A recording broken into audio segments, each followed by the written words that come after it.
Fala pessoal, sejam muito bem-vindos a mais um episódio do Startup Dilema. Eu sou o João Salarim E eu sou o Bruno Soares.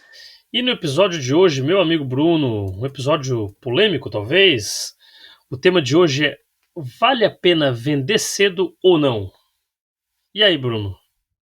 Eu tenho uma opinião formada aqui, mas se eu largar a resposta logo nos primeiros 30 segundos do episódio, eu acho que vai acabar a graça aí. Mas acho que é uma reflexão muito importante.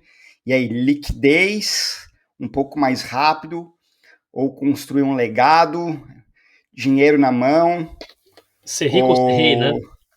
ou ser Uh, rico ou ser rei, né? Dinheiro ou propósito, ou legado, né?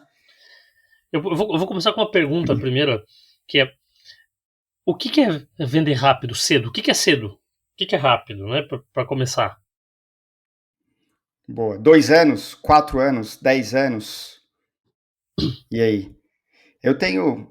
Sobre o tempo, eu acho que eu nunca pensei exatamente sobre o tempo, mas no mundo do SaaS, quando tu começa a procurar sobre quanto tempo leva para uma startup dar certo, vem um número na minha cabeça que é 7 anos. Cara, parece, cara, tu vai levar de 7 a 10 anos para fazer um negócio, né? Construir uma empresa, clientes, marca, negócio, colaboradores, várias camadas de gestão. Então, na minha cabeça, qualquer coisa entre 7 e 10 anos seria o plausível.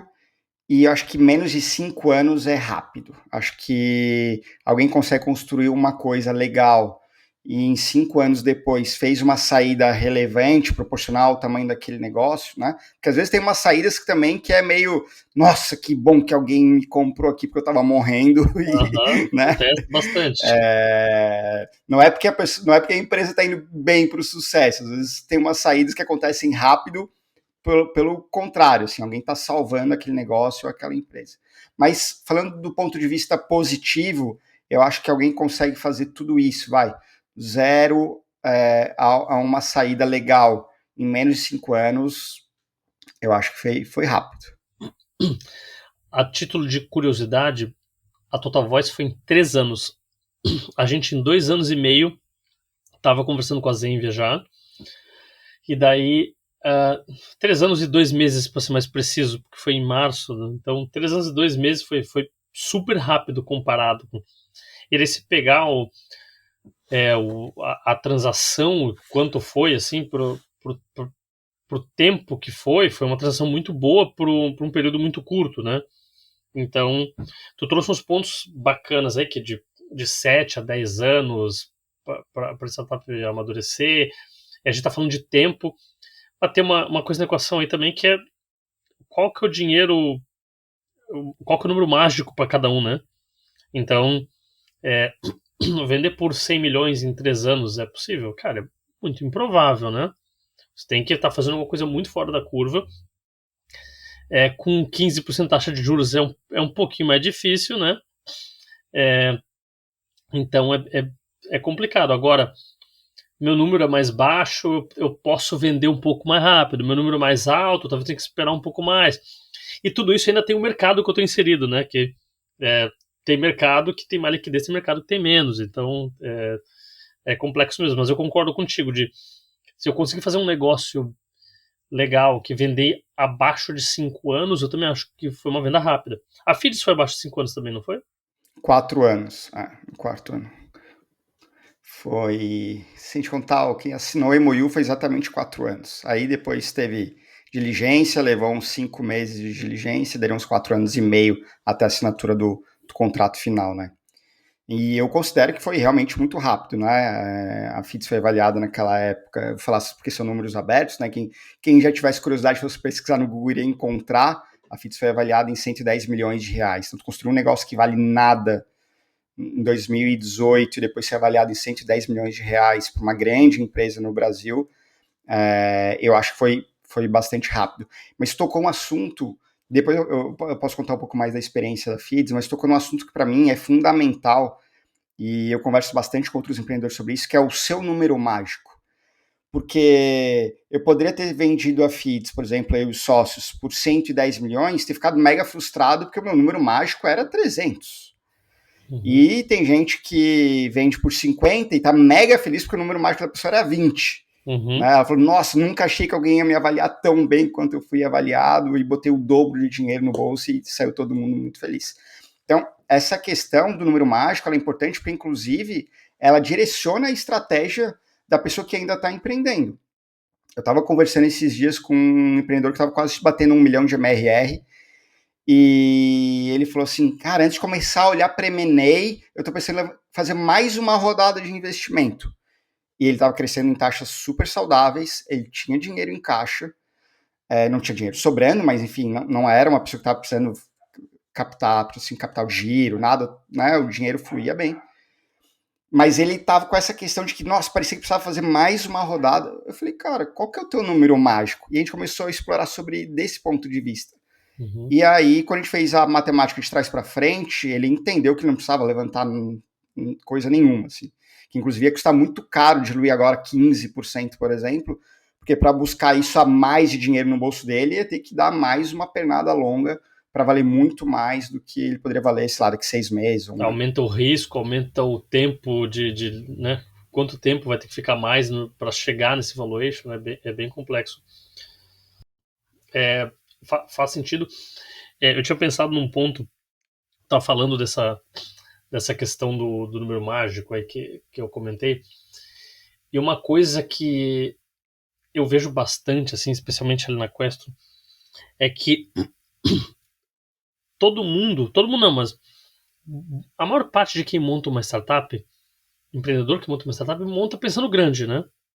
Eu conheci poucos que montaram, quero fazer um lifestyle business. O cara monta querendo, já pensando em números gigantes.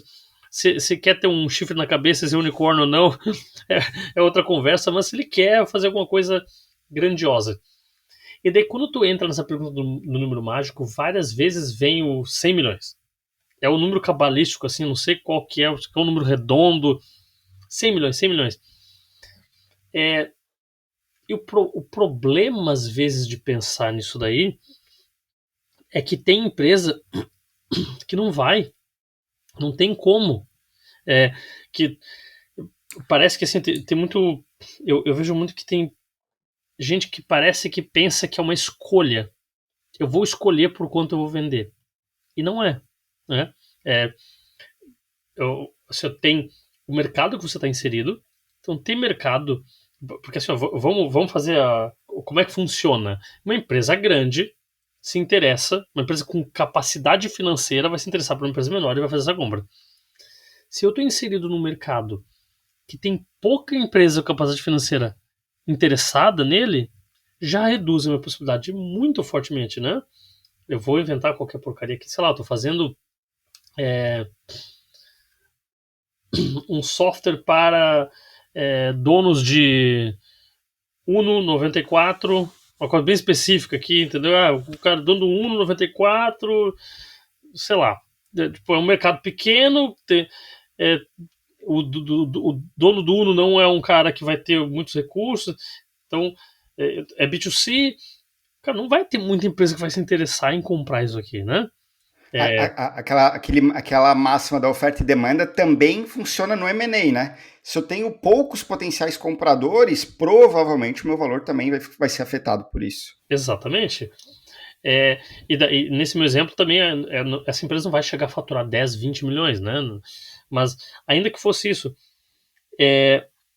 o que acontece é que o cara bota esse número mágico muito alto, ele não vai chegar lá, às vezes bate uma oportunidade na porta dele lá, ou mesmo que não batesse uma oportunidade, ele podia se preparar para ir ao mercado, para buscar uma oportunidade de, cara, sei lá, 15 milhões, 20 milhões. Cara, 20 milhões resolvia a vida do cara, tranquilamente.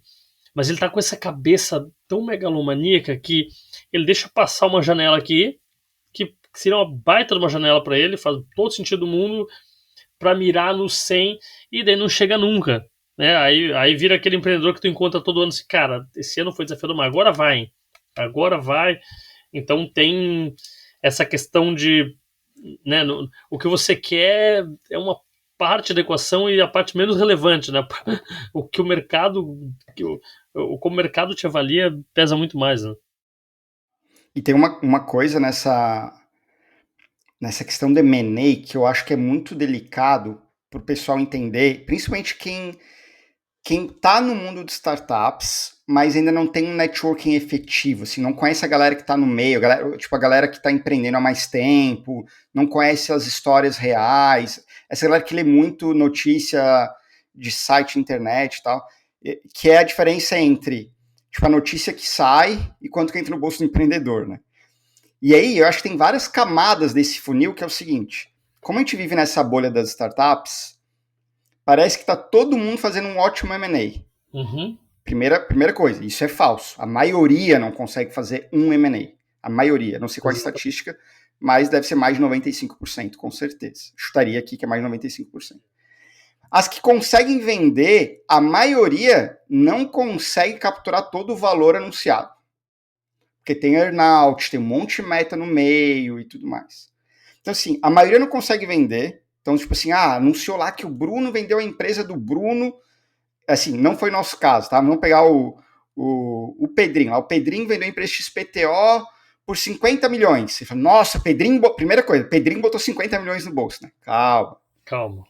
Aí tu vai ver, 50 milhões é se bater o earnout. Então os caras botaram, sei lá, 20 milhões à vista, tem 30 em jogo, né? E o Pedrinho provavelmente não vai bater o earnout. Acontece muito, pessoal, da galera não bater o earnout. É muito mais comum do que a gente gostaria.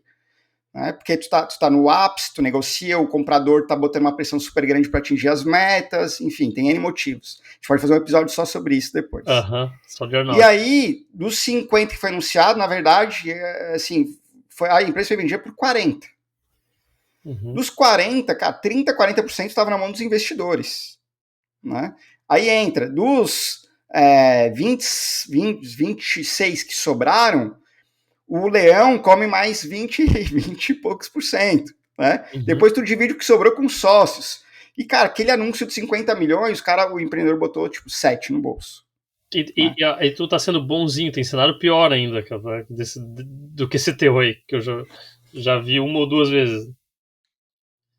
Então, a gente tem que cuidar com essa questão do M&A, dessa questão do que aparece muito na mídia, de que, nossa, então eu tenho que construir um negócio para fazer um M&A, para um exit, esse exit precisa ser bem sucedido, e a hora que eu vender, eu vou capturar todo esse valor, vou botar todo esse dinheiro no bolso. Cara, na maioria das vezes não é bem assim que funciona. Né? Então, para você que está empreendendo aí, está começando a jornada, está buscando seus primeiros 10 mil de MRR, seus primeiros 100 mil de MRR aí, fiquem bem atentos com esse grande sonho dos 100 milhões que o João estava falando, desses números, porque tem que entender a realidade do teu mercado, do teu negócio, dos potenciais compradores e como que esse desdobramento de uma compra dá de fato no Pix no final do dia lá, né? É que uma coisa curiosa, Bruno, é que o M&A, ele é uma etapa da jornada que ele tá muito no sonho, né? Cara, um dia a gente vai chegar lá, mas agora no momento e tal. E não é uma jornada que tipicamente o empreendedor estuda sobre ou sabe sobre. Então, ele só começa a entender alguma coisa quando ele se depara, né? Chegou na vez dele de vender, agora ele vai estudar e vai ler, mas não dá para aprender assim no susto, né? Então, a tendência é fazer alguns movimentos errados, né? Porque todo mundo sempre pensa no valor. O valor, não, eu quero vender, o valor é todo mundo tem o valor na cabeça. Cara, mas o valor é uma das variáveis, e eu falo com propriedade que o valor não é nem a variável mais importante. Porque, assim, ó, me dá a empresa que tu quiser, eu consigo fazer tu ser avaliada pelo valor que tu quiser. Tu vai receber isso, daí é outra coisa. Entendeu? Tipo, eu quero vender por 100 milhões. Eu boto na planilha o que precisar botar, vai ser 100 milhões. Tu vai cair no teu bolso? Não vai, né? Então, esse é o maior inimigo do empreendedor no earnout, a projeção otimista. Eu odeio esse negócio de... quando a empresa está nascendo, beleza, mas depois de um tempo eu não gosto desse negócio. Projeção pessimista, projeção realista, projeção... A minha visão é que toda projeção tem que ser realista. Pessimista, toda projeção deveria ser realista. Quando eu vou montar principalmente quando o teu futuro está em jogo, né? Tipo, exato. Fazer uma projeção que não é realista para convencer o meu comprador que eu vou valer 100 milhões, sendo que Cara, tem um monte de regra no meio do jogo aí, porque outra maneira de falar que eu fiquei pensando quando tu falou do 100 milhões, que eu escolho o número e eu defino as regras, né? Uhum. Do jogo. Então, é meio que aquela brincadeira do... Eu brincava com a Fernanda antes de a gente se casar, que é assim, vamos casar assim, tu escolhe o dia, eu escolho o ano, né? Então, um pouco dessa... Ela ganhou. Ela ganhou. Vocês Ela dois, escolheu os os dois dois. ganharam, né? Seus dois ganharam, É. casaram bem. É, mas é isso, cara. É sempre o otimismo.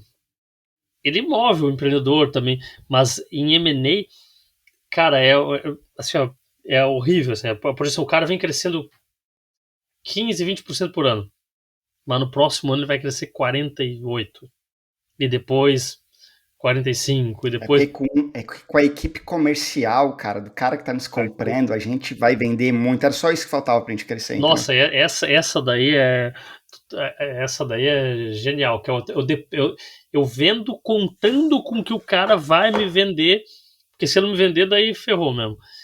Esse daí é o maior. Cara, não tem uma nem duas histórias de gente que se frustrou no earnout, né? E daí, Muitas. isso também. Então a gente tá falando. É muito complexo isso, e quem não viveu, isso quem tá assistindo aqui não viveu isso ainda não tem dimensão, assim, porque isso aqui é um pedacinho, que é a projeção. A projeção é um pedacinho, mas é um pedaço muito relevante. É onde vai vir a proposta, é onde vai ser desenhado o earnout e tal. Mas beleza.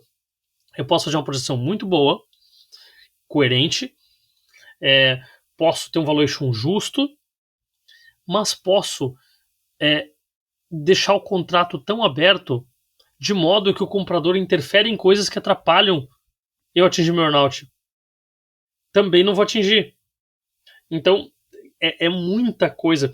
Eu não sei quanto foi o tempo que tu levou todo o processo da FIT. Você falou que só do diligence levou 5 meses. Né? Então, a Total Voice, do momento que eu comecei a conversa até fechar, foi 9 meses. Esse o normal é isso, é 9 meses, um ano, às vezes até um pouco mais. Uhum. Né? Porque é muito complexo, né? Então é negociação, aí MOU, que tem mais negociação no MOU, para definir tudo. Depois de muita diligência, tem um monte de coisa no meio do caminho da diligência.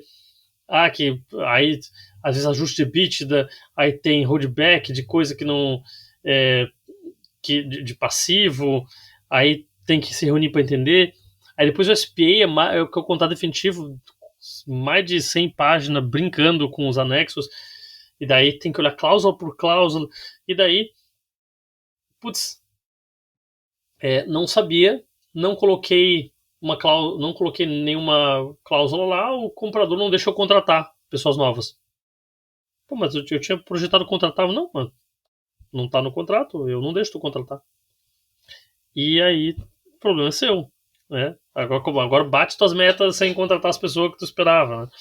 É muito complexo, né, cara? Isso dá, Muito. Earnout dá um episódio sozinho. E por causa de tudo isso que a gente está falando agora quase 20 minutos depois da nossa conversa, de todos esses problemas e desafios que eu vou dar a minha resposta, né, da pergunta. Que vale a pena vender cedo? Com certeza, a minha opinião é com certeza. Cara, se tem um negócio e tu recebeu uma proposta, ou tu foi a mercado, encontrou alguém querendo te comprar, firme, né, alguém, eu daria all-in para fechar o negócio. All-in. Porque uma coisa que eu lembro, eu estava na faculdade ainda, vai fazer mais de 20 anos, eu lembro que uma vez um dos colegas mais velhos, assim, eu não lembro quem a gente estava falando, mas ele falou sobre isso, que é a questão de estar preparado. O cavalo pode ser que só passe uma vez na tua frente, né, cara, para te montar. E a questão é sempre tu estar preparado para montar o cavalo. E eu acho que eu sempre vivi a minha vida de empreendedorismo assim, eu preciso estar sempre preparado para qualquer oportunidade que possa acontecer. Podia ser uma fusão, podia ser um M&A, podia ser comprar alguém, poderia ser aprender com pessoas mais... Enfim, tem oportunidades, né? Então, eu acho que se você, empreendedor que está nos ouvindo aqui, nos acompanhando, você já está num momento... Bruno, mas eu estou pequenininho ainda, 500 mil de MRR, né, sei lá, 5 milhões de faturamento ano, e uma empresa nos ofereceu aqui 20 milhões, 15 milhões, mas meu sonho era 50. Cara, cavalo tá passando na tua frente. Tu não sabe a quantidade, tu não sabe nunca mais se o cavalo vai passar, né? A probabilidade de passar é pequena, porque de ter passado a primeira vez já era pequena, né? De novo, volta aquele ponto que a gente falou. Como a gente vive nessa bolha, parece que tá todo mundo fazendo M&A. Não é. Nasce não sei quantas mil startups por ano, a maioria morre, a maioria nunca recebe uma oferta, a maioria nem chega nos 500 mil de MRR, né? Uns 5 milhões de faturamento. Então, a minha opinião é que assim que você rompe uma barreira de crescimento, de entregar, de construir um pouco do que tu queria também, porque tem essa questão, né? Putz, começou a empresa, faz 3 meses que recebeu uma proposta. Não, beleza, talvez seja cedo demais. Mas, pô, tu já tá ali 2, 3 anos, já tá um tempo, tu construiu uma empresa, tu tá um pouco teu propósito, tá trabalhando, montou a equipe e tudo mais. Recebeu uma proposta justa, porque também não é assim, puta, faturo 5, o cara me ofereceu 3. Pô, não, beleza. Mas, assim, se é justa a proposta, a minha opinião cara, faz tudo para conseguir agarrar essa oportunidade, vende logo, porque a liquidez, de maneira geral, ela pode nunca mais acontecer. E eu vou falar, a menos que tenha uma estrutura familiar já muito bem estruturada financeiramente, cara, 5, 7 milhões provavelmente vai mudar a tua vida, né? Da tua família. Eu concordo contigo, Bruno. Parece até um pouco contraditório essa nossa opinião aqui, né? Mas eu concordo porque no fim, cara, mas o meu número é 50, agora eu não quero. É isso, talvez não volte. Não vá. Eu acho que um exemplo legal, assim, a Total Voice é uma empresa de telefonia. Quem se importa com telefonia hoje? A gente está em 2025. Tu acha que se eu tivesse dito não, segurado e continuado hoje, qual que ia ser a liquidez da Total Voice hoje? Muito baixa. Eu conheço várias empresas que estão nesse mercado ainda. Cara, esse mercado não tá bonito. Olha pro Twilio lá fora. Twilio sofreu durante um tempo crescendo 5% por ano. Agora melhorou um pouco, mas duras penas. A Zenvy anunciou aí há pouco tempo que a sua vontade de vender a parte de CPaaS deles, né? Saiu no Brasil Journal, porque margem baixa e tal. Então, é um universo que apanhou muito nos últimos anos. Lá em 2019, quando eu vendi, estava em alta. Hoje já não está mais. Um exemplo legal também é da Decora, né, que foi vendido por 100 milhões de dólares. Basicamente, eles botavam os sofás, as mobílias aí dos grandes varejistas americanos em um ambiente virtual. Hoje a IA faz isso assim. Então, possivelmente eles iam ter que virar uma IA disso, mas iam ter que cobrar um décimo ou menos do valor que dificilmente ia ser vendido pelo mesmo valor que eles foram na época. Então, tem muita variável envolvida. Então, tem gente que conhecemos algumas, né? Tu deve conhecer também, eu conheço pessoa que perdeu o timing, né? Não vendi lá porque, mas agora. Então, a gente eu acho que linka isso com aquilo dos 100 milhões, né? Porque tu fica fixado num número que vai ser o número que vai transformar a minha vida logo de cara. Eu preciso desse número. Mas às vezes tu perdeu, meu foco tá em 100. Mas eu tenho 100% do cap table, eu e meu sócio. 50 cada um. A gente podia ter vendido por 15. A gente disse não. E agora a gente tá patinando. Faz 6 anos. Agora esse mercado já não. Eu ando de lado. Agora tu não vai me vender por 15. Ou tu vai vender agora, com sorte, tu vende por 10, que tu poderia ter vendido 5 anos atrás, entendeu? Então, eu concordo. Isso acontece com mais frequência do que a gente imagina. O pessoal que perde o timing. Esses dias o próprio Jason Lenk fez um post sobre isso. Ele falou, cara, conversei com um empreendedor que 2 anos atrás recebeu uma oferta muito boa, ele achou que ia continuar, cara, a empresa começa a andar de lado, porque é diferente tocar um negócio que fatura 10 milhões, um negócio que fatura 50, um negócio que fatura 100. Tu bater 100 milhões de faturamento, ter que crescer 20, 30% ano contra ano, cara, no mercado como o Brasil, não é uma tarefa trivial. E aí tu começa, que a gente falou da Twilio ali, 5% de crescimento ano contra ano. Cara, aí o comprador já vai desacelerar o teu múltiplo, né, o teu valor relacionado ao teu faturamento já vai reduzir. Porque uma das vantagens de uma empresa menor é a tua velocidade de crescimento, tua capacidade de crescer rápido em relação ao teu tamanho, né? E eu tenho uma história legal dessa questão do timing que aconteceu com a Feeds.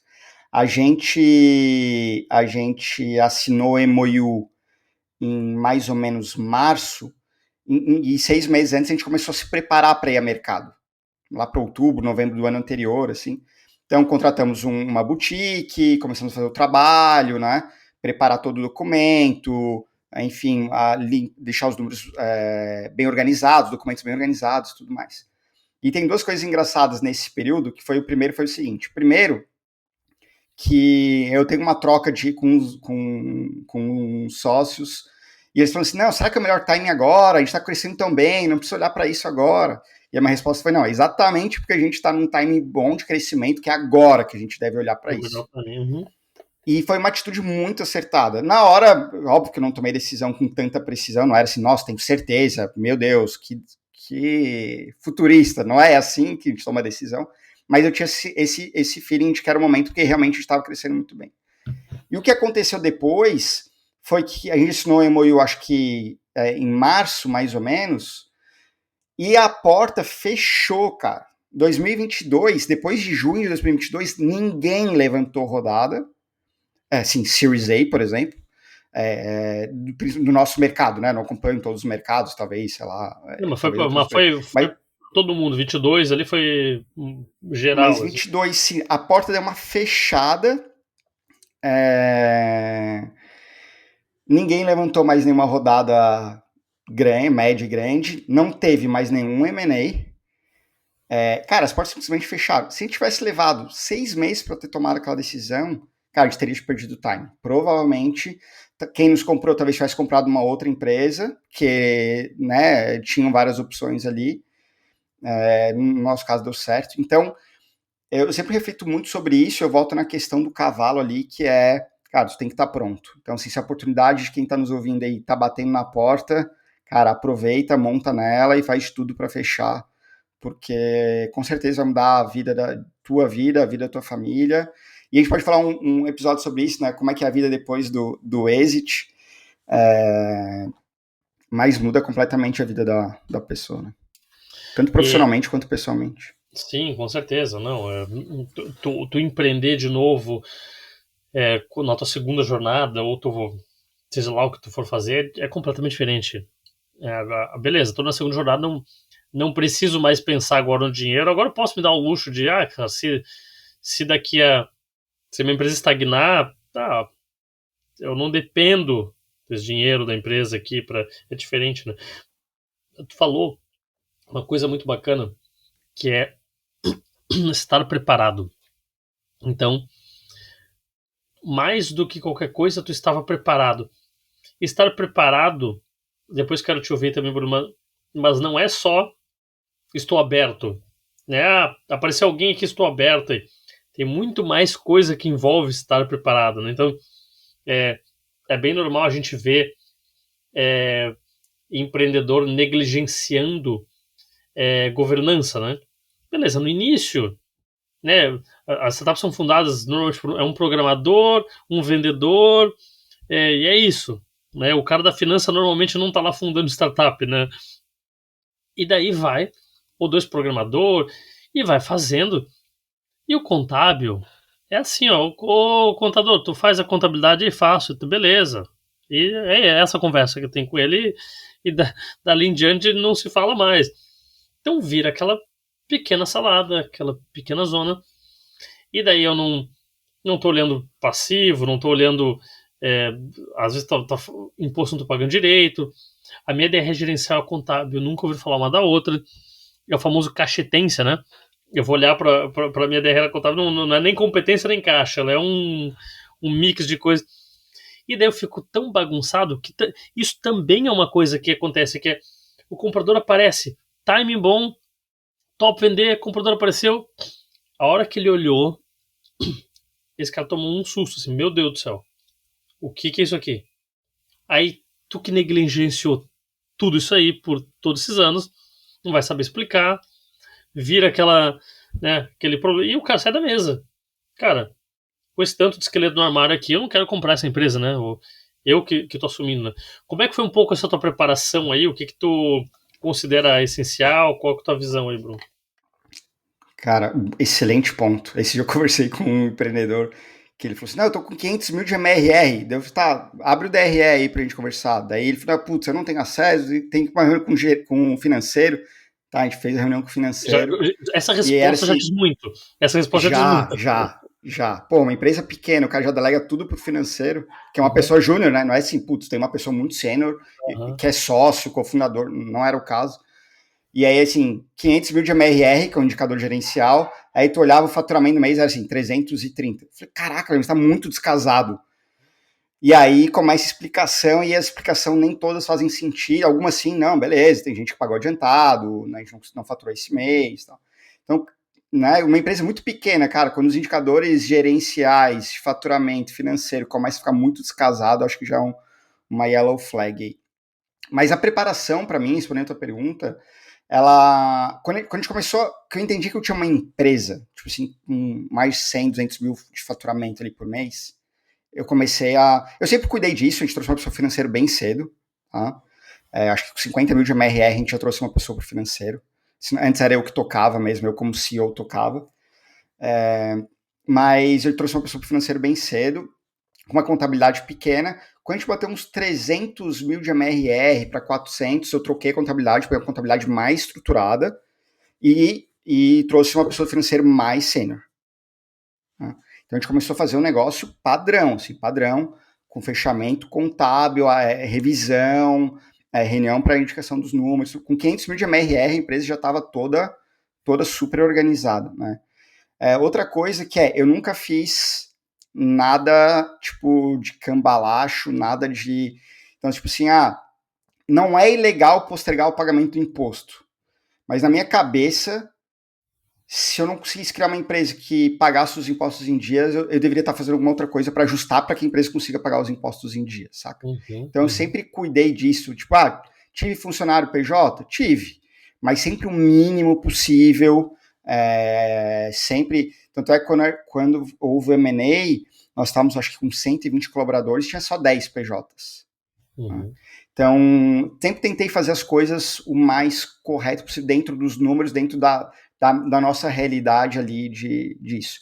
Então, quando veio a boutique de M&A para nos ajudar no processo, a casa estava muito organizada. Foi muito fácil montar, organizar os documentos, mostrar os indicadores, mostrar que os nossos indicadores gerenciais refletiam no contábil, né? Que as coisas Uhum. faziam sentido, nem sempre casa alinhado mês a mês, mas que a lógica final Sim. era coerente. Eu acho que isso era muito Tem importante. alguma diferença ou E outra, quando a gente acho que mostrou sabe isso para os explicar, né?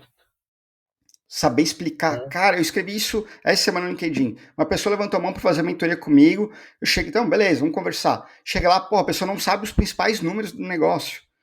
Uhum. Não sabe como é que chegou, não sabe explicar. Isso que tu falou foi um bom. Cara, isso é muito assustador. Então, eu acredito muito que o CEO de uma startup, principalmente olhando no cenário brasileiro, que são startups que, na grande maioria, são startups pequenas, que faturam 1, 2, sei lá, 5 milhões de MRR,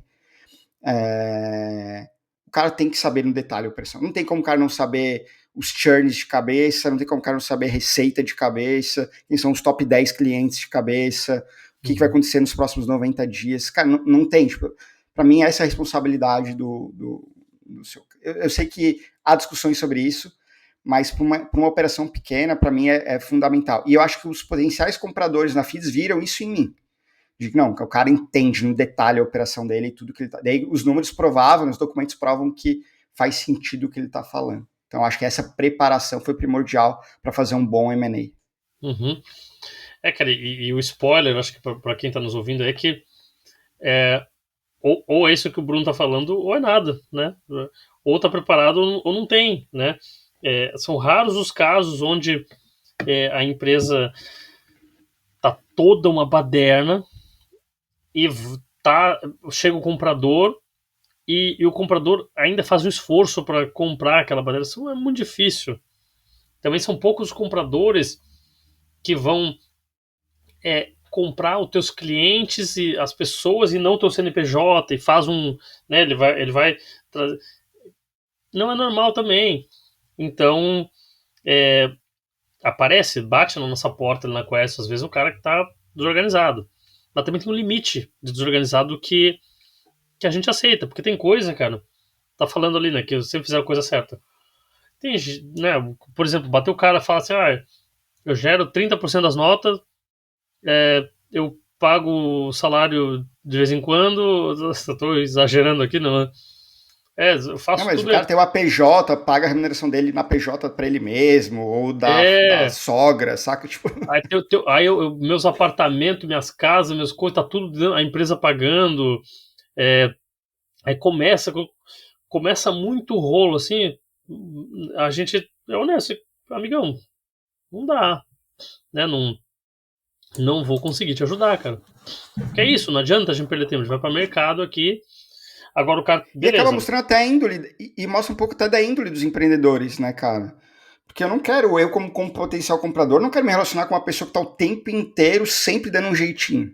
uhum, Eu uhum, não fiz nenhuma aquisição, mas acho que isso passa pela mentalidade do comprador. Né? Eu eu não fiz, mas também. tenho amigos que fizeram, eles contam um pouco de como é que eles conversam com os empreendedores. E, e acho que tem um pouco dessa mentalidade também, né? Tu não quer se meter com uma pessoa que tá o tempo inteiro dando um jeitinho, Fazendo tentando rolo. disfarçar, esconder coisa. Sim, sim, certamente, não, tudo conta, né? Dificilmente tem que estar muito usado para é um ponto só que fez o cara sair fora. Normalmente é uma série de coisinhas, né? Eu tô vendo que o cara gosta muito de levar vantagem aqui, tá, o contábil tá bagunçado, o que ele falou na primeira reunião eu investiguei, já não é bem assim, ele mentiu, que também tem aquela, o cara gosta de aumentar e falar, fala, faz Deus e o mundo, aí tu vai abrir os números, cara, não é bem verdade. Então, essa questão da preparação aí, ela é fundamental. E, né, boa índole, acho que nem tem como dar conselho, né? Tenha uma boa índole, né? Só acho que isso vem de berço, né? Vem de casa, então certamente vai fechar portas. Mas tem picareta fazendo coisa aí também, né? Também tem comprador picareta também, né? Tem picaretas Claro, existem, né? né? Em qualquer mercado. Vai ter o cara mal intencionado que vai querer comprar, vai bater na sua porta e você vai ver que a proposta é uma obscenidade. O cara tá. Também tem, né? Que o cara tá queimando o mercado aí. É, mas agora no cara sério, como o TOTUS, a Zenvia, tem vários outros aí, né? A maioria de quem está Claro. fazendo M&A constante, com alguma frequência que a gente olha aí, é, a maioria é sério, né? Faz coisa justa, né? Que também tem o cara que quer, é, né, voltando àquela linha do devo vender cedo ou não, né? Então, é, aí aparece um comprador que quer te esguelar e aquilo que falou, né? O fator 5 cara quer comprar, eu quero pagar 3. Cara, também não. Um critério que eu acho bacana para ajudar a tomar uma decisão de devo vender ou não do ponto de vista de valuation, seria muito legal todo mundo fazer o seu valuation, né? Que valuation não é, eu captei 5 vezes receita, então vale 5 vezes receita. Não é isso, né? Vai fazer um fluxo de caixa descontado, vai que é a melhor ferramenta, tem outras, mas tenta entender quando você vale mesmo. Mas um bom parâmetro, e daí tem que ser realista nessa posição, é tentar entender assim, ó, essa proposta que está vindo aqui, eu levaria quantos anos para distribuir isso aqui? Se eu for distribuir, né? Se eu estou no break-even, vou ficar no break-even para sempre, possivelmente eu nem vou receber uma proposta tão boa assim, tá? Lá em 2021 talvez, mas hoje em dia é mais difícil. Agora, se eu tenho uma margem EBITDA XYZ aí, né? 30% de EBITDA, por exemplo. Portanto, eu distribuo algum dinheiro. Recebi uma proposta. Se eu vou levar 2 anos para distribuir isso aqui, não faz sentido vender, né? Cara, 2 anos é o tempo do earnout, 2, 3 anos de earnout, eu vou passar a empresa para. Não faz o menor sentido. Agora, cara, 10 anos, 11 anos, 7 para cima eu já entendo que já começa a fazer sentido. 8 anos, 9 eu levaria para distribuir isso aqui. Se meu plano der certo, porque quanto mais longe a projeção, mais futurologia é, né? Então, se tudo der certo, eu eu distribuo isso aqui em 9, 10 anos, cara, 9, 10 anos muita coisa muda, cara. Vamos voltar para Total Voice, para Decora ali, né? 9, 10 anos. Olha 3 anos atrás o que tinha de IA, olha o que tem hoje e o que vai ser das empresas nos próximos. Então é um bom parâmetro. Porque né, também vender e sair de mãos abanando, que é o que acontece também. Daí tem muita coisa pra gente falar aqui de. Esse episódio de Earnout vai ser legal. Tem muitas formas de vender e sair sem dinheiro, tá? E uma coisa que eu vi um debate até mais sério nos últimos meses, principalmente com esse boom de vibe coding, e as ferramentas estão realmente ficando muito boas, né? Tá mais acessível, enfim, sobre a questão do product market fit, que ele não é uma coisa estável. Sempre pensou-se que eu não encontrei product market fit, de repente eu encontro e agora o jogo tá ganho, porque agora eu tenho product market fit, então agora eu vou ao infinito e além, né? E tem ressurgido esse debate que product market fit, assim como você ganha, você pode perder. E talvez se você perder, você tem que buscar ele de novo, né? Então o mundo ele está muito mais instável em relação a essa questão da tecnologia, do que vai aparecer, da quantidade de produto que estão sendo lançados no mercado, a quantidade de coisa que está aparecendo, isso é um negócio assustador, a quantidade de coisas que eu vejo de empresas maiores, por exemplo, que as pessoas, não que eu acredite necessariamente que esse vai ser o caminho permanente, mas a quantidade de, por exemplo, áreas de TI de empresas médias e grandes, em que em vez de contratar uma solução, o cara tá lá e vai codando, adoro esses termos abrasileirados dos nomes em inglês, né? O cara tá codando alguma coisa que antigamente precisaria ou terceirizar um novo desenvolvimento, ou contratar uma ferramenta para resolver um problema nichado, pequeno. O cara vai lá, em, sei lá, uma semana desenvolve um negócio, pluga e resolve 80, 90% dos problemas dele, né? Então tudo isso mexe com a estabilidade do futuro dos negócios, né? Então acho que tem que cair de novo na resposta, que cara, assim, receber uma proposta. A gente tá em tecnologia, né? É o ambiente mais que muda mais rápido, né? Tem setor tradicional de empresa aqui no Brasil que, cara, nos últimos 5 anos que teve alteração foi, cara, pouca coisa. A gente fala às vezes com um comprador que é de um setor mais tradicional, não teve tanta alteração assim na vida do cara. Os players ainda são os mesmos, o modo de fazer negócio ainda é o mesmo. Tecnologia, surgiu o IA, que olha a revolução que está sendo. Várias coisas que vão. É muito rápido, né? Então, eu acho que estamos indo para a reta final aqui do episódio, Bruno. Só tem um ponto que eu queria trazer, que é também uma que não ouvi nenhuma nem duas vezes, que é taxa de juros. Que também essa é muito. Aí queria ouvir tua opinião. A taxa de juros está muito alta, Bruno.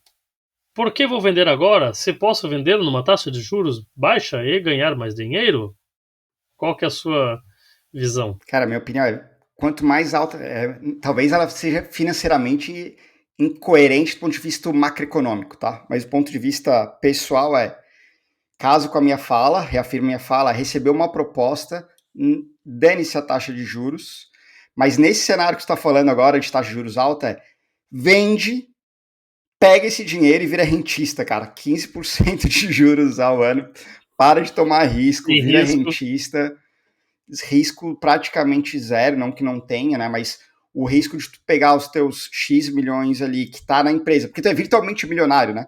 Então, assim, o cara tem uma empresa que fatura 10, 15 milhões por ano, virtualmente a empresa dele vale, vou botar um valor de, sei lá, 30, ele é virtualmente milionário, mas na prática ele ainda não é.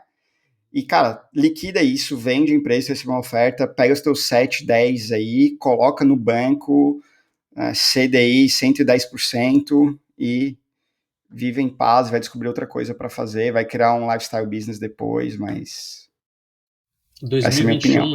2021 deixou muita gente mal acostumada, né? 2% no Brasil Pô, não tem vai. 2 anos que estragaram a mentalidade das pessoas, né? 20, É, 21 ali.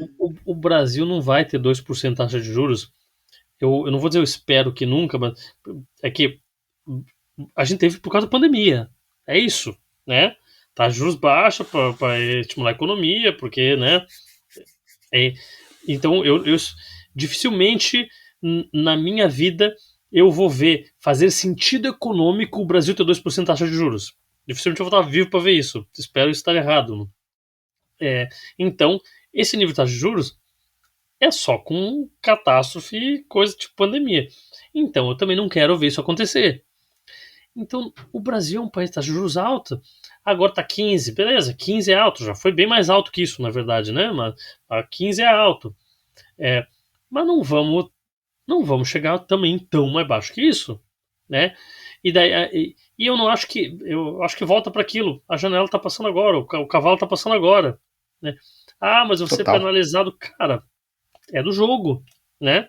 Vou esperar, vou esperar a taxa de juros baixar e daí desencadeia uma crise Vende gigante no Brasil. agora, aproveita os 15% e daqui 3, 4 anos você vai ter recuperado o pênalti aí, cara. Tá tudo certo. É isso.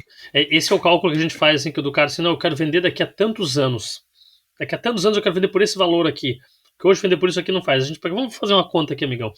Ó, se tu vender hoje e botar, aplicar o teu dinheiro, tu vai ter, aí pegando empresa que não tá crescendo tanto, assim, né? Se tu vende hoje, aplica o teu dinheiro, olha só, aí a gente compara, assim, ó, daqui a tantos anos tu tem mais dinheiro tendo vendido hoje com isso aqui do que ter dividido pelo teu número mágico aqui. Aí o cara, pô, eu não tinha feito essa conta. E, ô Mas é João, isso. para finalizar, cara, a última pergunta, a reta final do episódio de hoje. E se fosse hoje, cara, tu faria tudo novamente? Venderia novamente com 3 anos e pouco de empresa? Cara, venderia. É, eu faria algumas coisas diferentes, porque e volta um pouco do episódio que a gente teve com o Rick lá, que é fácil hoje, com o conhecimento que eu tenho, olhar pro deal que eu fiz e ver algumas coisas que poderiam ser feitas melhores, né?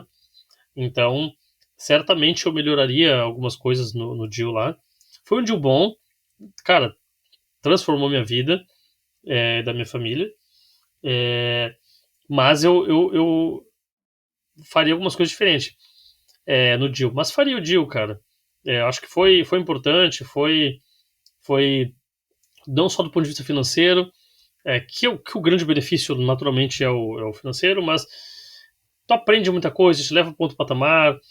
É, o que eu certamente não ia gostar de ser hoje é o cara que tá com a empresa lá que tá estagnada porque a telefonia já não é mais tão bonito assim, né? Não tá mais crescendo tanto assim. E isso, eu sou o cara que tá falando assim, não, esse ano foi difícil, mas agora vai. Eu não ia querer ser esse cara. Então é isso.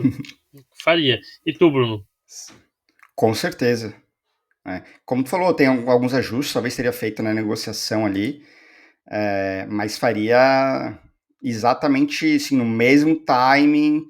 Talvez tivesse recebido uma proposta antes, até teria vendido antes também. No nosso caso, acho que foi um timing muito bom, né, de tamanho, de crescimento, de velocidade, mas, cara, não dúvida, assim, sou bem coerente com o que eu vim falando no episódio inteiro. Esse cara recebeu uma Sim. proposta, Ia ser engraçado chegar agora tá. no final, né? Você vende, não, eu não venderia. Eu quero que você venda a sua. Isso. Inclusive, estou querendo comprar uma empresa, se alguém tiver, né? Beleza, pessoal, é isso. Mais um episódio do Startup Dilema. Valeu, João. Brunão, valeu, muito bom o papo como sempre. E todo mundo que estiver nos assistindo aqui ou nos ouvindo, pode ficar bem à vontade aí para nos adicionar no LinkedIn, para perguntar algo, falar sobre isso ou algum outro tópico aí que acha interessante, ou comentar no YouTube também, por onde vocês acharem melhor. Vai ser um prazer, tanto eu quanto o Bruno aí, poder responder e conversar sobre isso, porque se alguém não percebeu, a gente ama falar sobre isso, né? Valeu! Boa. Valeu, pessoal.